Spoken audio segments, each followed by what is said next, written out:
Hi అండి, నేను మీ Dhanalakshmi, real estate expert and mentor. మరి మీరు బిజినెస్ చేయడానికి డిసైడ్ అయ్యారా? మరి రియల్ ఎస్టేట్ బిజినెస్ చేయాలి అని అంటే ఫస్ట్ డెసిషన్ మేకింగ్ చాలా ఇంపార్టెంట్.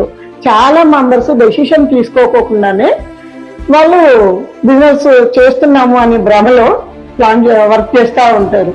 అట్లాంటప్పుడు ఏమవుతుందంటే వాళ్ళకి ఏ అవకాశము కూడా బిజినెస్ చేయడానికి కావాల్సిన ఏ అవకాశం కూడా క్లియర్ గా కనిపించదు. ఎప్పుడైతే బిజినెస్ చేయడానికి డెసిషన్ తీసుకుంటామో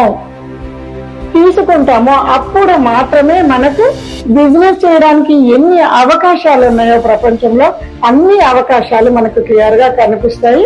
మనం సక్సెస్ అవ్వగలుగుతాము. అద్దం ముందు నిలబడి మన మొహం చూసుకుంటున్నప్పుడు అద్దం మీద ఒక లేయర్ ఏదైనా ఉందనుకోండి, మన ఫేస్ క్లియర్ గా కనబడుతుందా?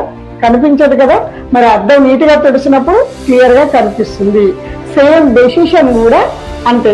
మనం ఎప్పుడైతే డిసైడ్ అయిపోయి డెసిషన్ తీసేసుకున్నామో అప్పుడు మనకు ప్రపంచంలో ఉన్న అవకాశాలన్నీ మనం ఈ బిజినెస్ చేయడానికి కనిపిస్తాయి. క్లియర్ కదా? Thank you.